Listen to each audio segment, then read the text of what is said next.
Good morning, students. Welcome to the channel Fine Arts with Suresh of class 12th. Students, जैसा कि हमने last class में discuss किया था, आपके कोर्स ऑफ स्टडी का introduction, marking scheme, first unit के बारे में हमने डिस्कस किया था। फर्स्ट यूनिट में हमने देखा था राजस्थानी स्कूल के अलग अलग कंटेंट्स के बारे में। तो और हमने कहा भी था कि आज हम स्टार्ट करेंगे from the origin and development of Rajasthani school of painting. उससे पहले हम जान जाएं कि what is a miniature painting. Okay, let's start. Any painting done in a small size in any medium and on any surface is called miniature painting. भाई देखिए, miniature के mini means छोटा, मिनिएचर यानी कि किसी भी पेंटिंग को किसी छोटे सतह पर बनाना, या पेपर भी हो सकता है, पत्ता भी हो सकता है, या कोई भी ऐसा ग्राउंड जिस पे पेंटिंग बनाई जा सके बट वो साइज़ में छोटी हो और उस पर बनाई जाने वाली सारी ड्राइंग्स एंड पेंटिंग्स वो छोटी हों, तो that painting is called miniature painting. Earlier यानी कि पहले, अभी तो पेपर निकल चुका है, बट पहले जब पेपर का आविष्कार नहीं हुआ था, earlier these paintings were made on palm leaf, जिसको आप ताड़पत्र या फिर भोजपत्र के नाम से भी जानते हैं, और या फिर एक पीस ऑफ क्लॉथ या silk cloth, piece of leather और आइवरी, इनके ऊपर बनाया जाता था।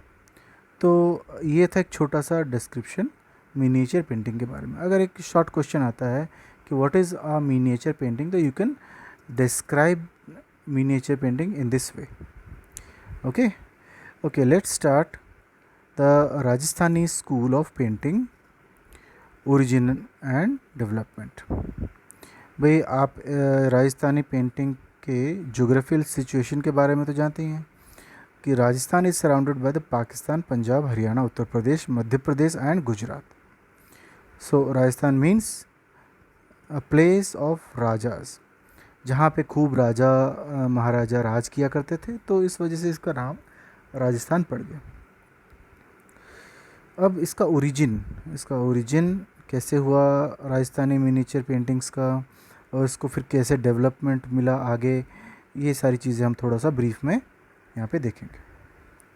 Rajasthani school did not originated as miniature but it was primarily a mural art. Mural art, what is mural art? अब आप पूछेंगे म्यूरल आर्ट क्या? तो म्यूरल मीन्स दीवारों पे बनाई जाने वाली कलाकृति को म्यूरल आर्ट कहते हैं। सो पहले से ही राजस्थानी पेंटिंग जो है वो मिनिएचर पेंटिंग्स में नहीं जानी जाती थी, पहले म्यूरल आर्ट्स में वर्क किया जाता था। This was develop under the Rajput king, so it is called Rajput art also, क्योंकि राजा महाराजाओं का ज़माना था उस वक्त, और सभी राजाएं अपने अपने जीवन शैली को दर्शाने के लिए पेंटर्स का सहारा लिया करते थे, तो इसे राजपूत आर्ट भी कहा जाता है। A number of paintings were done on romance and general folk themes. Romance means different type of love stories, भगवान के हो गए या किसी वैसी चीज़ पे उनकी। फिर फोक थीम्स मीन्स कोई गांव के जीवन शैली पे, तो ये ऐसी थीम्स को लेकर ही मिनिएचर पेंटिंग्स या फिर म्यूरल पेंटिंग्स बनाई जाती थी। The whole Rajasthan was affected by the attack of Mughals, but Mewar did not come under their control till the last. जैसा कि आप सब जानते हैं, मुग़ल का शासन हमारे देश में रहा। मुग़ल ने ऑलमोस्ट पूरे देश पर कब्ज़ा किया था, बट राजस्थान के एक हिस्से यानी कि मेवाड़ पे वो कब्ज़ा नहीं कर पाए थे। तो जिस वजह से मेवाड़ के अंदर ये उनकी जो प्योर आर्ट शैलियाँ हैं वो अच्छे से डेवलप कर पाई। जैसे कि हम इसको बोल सकते हैं, it is a purest form of later on it is a purest form of art developed in Mewar. Mewar के अंदर कहाँ कहाँ पे हुआ? Jaipur, Jodhpur, Amber, Kota, Bundi, Kishangarh, Bikaner school and other place of Rajasthan. Mewar has an important place in development of Rajasthani school of art. देखिए हम brief में पढ़ रहे हैं जिससे कि आपको एक आइडिया हो जाए, क्योंकि you have already read all this things. So मैं आपको थोड़ा सा जिस्ट में बता रहा हूँ कि क्या एग्जैक्टली किस तरीके से एग्जैक्टली इसका डेवलपमेंट हुआ। ठीक है, okay okay. But Rajasthani okay जैसे ओरिजिनल आर्ट इनका गुजरात से स्टार्ट हुआ, क्योंकि इसमें कुछ मिक्सचर वहाँ के आर्टिस्ट और जैन आर्टिस्ट वगैरह सब मिलके बनाया करते थे, तो ये मिक्सचर माना जाता था। But Rajasthani school of art is a pure Indian art. Every even today Nathdwara painting, Nathdwara आप यहीं से पास में है, नाथद्वारा करीब 100 किलोमीटर निम्बाड़ा से दूर। नाथद्वारा में भी जो पेंटिंग्स बनाई जाती है they are very much famous. Okay okay. The state which was inherited by Kishan Singh, the eighth son of Raja Uday Singh of Jodhpur, is known as Kishangarh. Kishangarh के बारे में पता लगा आपको। कृष्णा, ओके वहाँ पे ज़्यादातर राधा कृष्णा पे पेंटिंग्स भी बनाई जाती है। Okay, that state is surrounded by Jaipur, Jodhpur, Ajmer. Okay, after Kishan Singh Raja Raj Singh, the father of Raja Sawan Singh, ruled the state of Kishangarh, and the art reached at its climax during his reign. During his reign, उनकी राज में लगभग ये ख़त्म होने को आया था। Kishangarh paintings are very famous even today. If we want to show the typical Rajasthani painting, then we can show Rajasthan Kishangarh paintings which are world famous. That one painting I can also tell about that is Radha Banithani. Okay, Sawan Singh was the scholar of Hindi, Sanskrit and Persian also. He had expertise both in music and painting. Raja Sawan Singh was a good poet also. He was also known as Nagri Das, by which he became the famous later on. He was great lover of beautiful things. अब वो बहुत ज़्यादा पसंद किया करते थे अच्छी चीज़ों को, जैसे कि nature, women, music, poem etcetera. He fell in love with a girl who served as a maid servant to his stepmother. This girl, whose real name is not known, was called Banithani, which means a smart and well dressed. She was a singer and had knowledge of poetry. The pictorial art of Rajasthan show the sentiments of love and devotion. Okay, love is conceived as the symbol of the union. The lovers were always presented as Radha and the Krishna. The figure of Krishna stand for the divine soul and Radha for the human soul. Okay, the Rajasthan art developed in the whole Rajasthan in deep impact of effects. So Rajasthan art is depicted in the same way in as sub schools of Rajasthan. भाई आप कह सकते हैं कि Rajasthan art जो है पूरी तरीके से पूरी राजस्थान में इसका एक प्रचार प्रसार हो चुका था और वो इनके सब स्कूल्स में भी दिखने लगा था, और इस वजह से सब स्कूल्स में उनकी अपनी अपनी शैलियाँ बन चुकी थी. Mewar school of art, Kishangarh school of art, Bundi school of art, Jaipur school of art, Jodhpur school of art, Ajmer school of art, Bikaner, पहाड़ी and etc. Okay, let's talk about sub schools. Mewar school, the whole Rajasthan was affected by the attack of Mughal, but the Mewar did not come under their control till the end. This was the reason that Rajasthan school flourished in its purest form in Mewar and later in Jaipur, Jodhpur, Kota, Amber, Bundi, Kishangarh, Bikaner. okay, and other places of Rajasthan. Mewar contains elements of Central Indian style, which itself is a blend of Western Indian Gujarat, Jain manuscript school, which Persian influences. The artists also painted Ragmala series in their formative years. Okay, the artist also painted Ragmala series in the formative years under the direct patronage of Rana Pratap, followed by other literary and religious works in the most developed stage during the reign of Jagat Singh. First, Sahibdin was the great master of mature Mewar style whose work are found in abundance. His style brought sophistication to the folk styled art.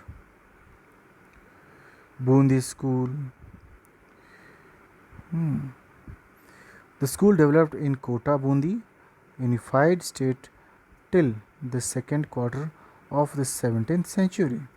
Jhalawar in the beginning of 17th century under the Hara Rajput dynasty. During further growth in the style, face got and color got reached. Baramasa, Rasik Priya were added as theme. Climax was reached by the middle of 18th century. Mughal influence started showing in shading, finer lines of the face, and receding lines for perspective. Deccani influence can be seen in cylindrical form of women, garden, fountains, architecture, etc. Now come to the Jodhpur school. A true Jodhpur style camp up in between 1760 to 1780 when rhythmic lines and jewels like color shown up in uplifted eyes. The peak of maturity was achieved during the early 19th century under Man Singh, a great patron and poet himself. Bikaner school, with its begin after the 17th century, Bikaner school was completely under the Mughal influence, either because the expelled artists of Mughal courts took shelter here, or because the ruler received paintings as goodwill gift from the Mughals. The later kings Karan Singh and Anup Singh did some patronage, but constant oppression of op- constant oppression of Mughal did not let art proposer prosper. The subject painted often originated from Indian mythology, scenes from the Ragmala, Bhagavad Puran, and Ras Leela were painted.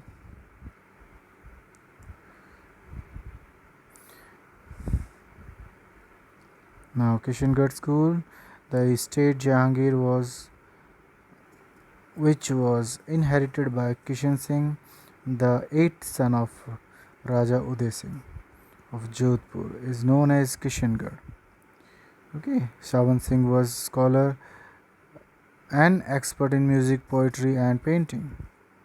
A devotee of Krishna and follower of Vallabha sect.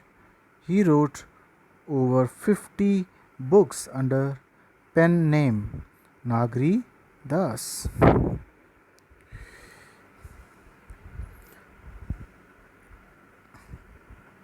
Jaipur School of Art.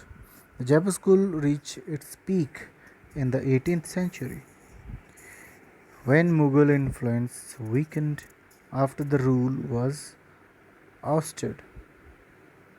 Before that, under Jai Singh, first the close alliance with Delhi and patronage in art by Akbar. Later, Mughal expertise in limited color and sense of space in the ground. They were ready to make their own mark in bold composition and use of symbolization under Pratap Singh. Okay, the subjects were life size portrait, Ragmala, Lord Krishna, Radha, Rajput princess, camel fighting, and many more. Okay, let's talk about main characteristic of Rajasthani School of Art. देखिए राजस्थान में इतने सारे सब schools रहे, इतने सारे राजाओं ने, मुग़ल का भी, राजा का भी थोड़ा बहुत इन्फ्लुएंस रहा, अलग अलग डेक्कन का भी इन्फ्लुएंस रहा।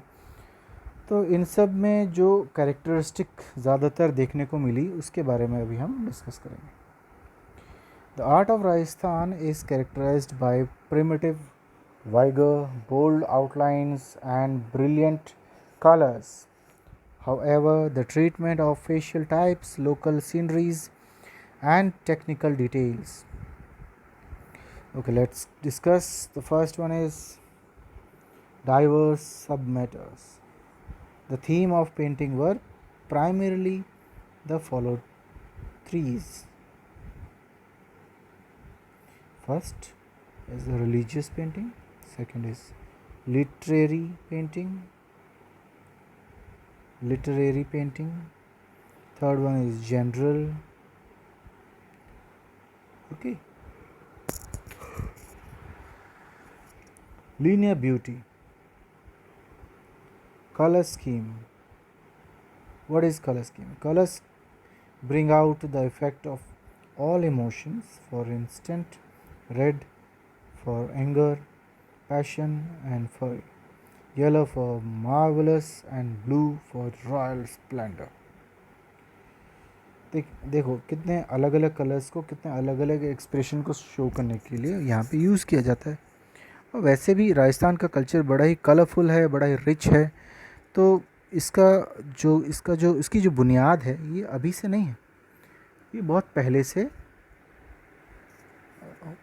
होती आ रही है और जिसको आर्टिस्ट ने अपने पेंटिंग्स में भी उतारा। 2 डायमेंशनल पेंटिंग्स, 2 डायमेंशनल तो पता ही होगा, जिसमें एक्स और वाई एक्सिस यानी कि ओनली फ्रंट पार्ट ही हम देख सकेंगे, जो भी बनेगा उसका एक्स और वाई एक्सिस ही हम देख पाएंगे। सिंबलाइज होता था पेंटिंग्स, यहाँ इसमें सिंबलाइज होता था, जैसे Radha and Krishna have been depicted symbolical in the form of human soul and God. Spiritual love भी शो किया इन्होंने। ओके, स्टाइलाइजेशन, देखिए मैं आपको बहुत जिस्ट में ले जा रहा हूँ, तो आपके पास ये पीडीएफ फाइल आ जाएगी, तो आप बहुत थॉरोली, जिनके पास बुक्स नहीं हैं और वो इन्हें बहुत ही थॉरोली पढ़ें, जिनके पास बुक्स हैं वो बुक से पढ़ सकते हैं, बट थोड़ा सा इस सेशन को भी वो अटेंड करें, जिससे कि एक हल्का फुल्का आइडिया दिमाग में चलता रहे जब भी आप इसके आंसर्स लिखें। ह्यूमन फिगर्स को कैसे वो डेकोरेट करते थे during the period of folk art, influences figures were all identical. They had round face with pointed nose and elongated eyes. Body is smaller in proportion to the face but improved in later decades. Men have robust body. Men have robust body means थोड़ा भारी भरकम. Yellowish skin, hair reaching till ears. Females' figures are frequently painted. Their faces are brighter with shapely bodies. An expressive face. Human face are shown from different angles. Mostly face are profiled. Profile means in एक चश्म means एक तरफा हम यानी कि उसको एक तरफ से ही देख पा रहे हैं, जैसे कि अगर आप एक वर्ड जिसको हम बोलते हैं साइड प्रोफाइल है ना, वो वाला. However, in Bundi there is a light and shade on face and expression differ. और भी कई थीम्स हैं जिन पे वो काम किया करते थे, जैसे डिपिक्शन ऑफ नेचर्स को भी वो बैकग्राउंड में शो किया करते थे, क्लाउड्स को, बर्ड्स को, नेचर को. डिपिक्शन ऑफ वुमेन्स, अलग अलग पेंटिंग्स में ज़्यादा से ज़्यादा वुमेन्स को भी इन्होंने शो किया है कई मिनिएचर पेंटिंग्स में। Okay, ornaments and garments. अब जब इन्होंने राजस्थानी में कलर्स को इतने अच्छी तरीके से शो किया है, तो कलर्स को और ज़्यादा ये वाइब्रेंट बनाने के लिए कहीं ना कहीं जब ये लेडीज़ बना रहे हैं तो उसमें बहुत अच्छे तरीके से उनके ऑर्नामेंट्स को भी आर्टिस्ट ने शो किया है हर उस मिनिएचर पेंटिंग में जो उस वक्त बनाई गई थी। Landscape and season painting. अब कई पेंटिंग्स में हम पेंटिंग्स को देख के ही कह दे सकते थे कि ये कौन सी सीज़न में बनाया है, कौन से वक्त पे बनाया गया है, किस टाइम को लेकर बनाया गया। तो ये भी एक उसका एक part. Effects of folk art, Mughal influence. Folk art is prominent in all Rajasthani painting before they got influenced by Mughal art। जब तक वो मुग़ल आर्ट के इन्फ्लुएंस में नहीं आए उससे पहले वो दैनिक जीवन को ही शो किया करते थे, या तो राजा महाराजाओं की, या फिर देवी देवताओं की, या फिर लोगों के दैनिक जीवन को लेकर। During the initial phase figures are smaller in proportion to the face, but as they progressed bodies became more robust and complexion becomes more Indian। Night scenes, रात के सीन्स भी बनाए हैं इन्होंने डिफरेंट कलर्स, मून्स के भी अच्छे beautiful colours को यूज़ करके। ओके, लार्ज पेंटिंग्स, बड़ी यानी बिग साइज़ पेंटिंग्स भी बनाई गई हैं, बट लार्ज पेंटिंग बनाई गई हैं बट उसमें जो कंपोजिशंस है वो बहुत छोटे होते थे, वो तो मिनिएचर ही होते थे। उसके अंदर वो अलग अलग पार्टीशंस करके छोटे साइज़ में फिगर्स को बना के उसको फिल करते थे। उसको आप पिछुई के नाम से भी जानते हैं, जिसको हम बोलते हैं ना बैकड्रॉप, बैक कर्टन, उस नाम से भी जानते हैं।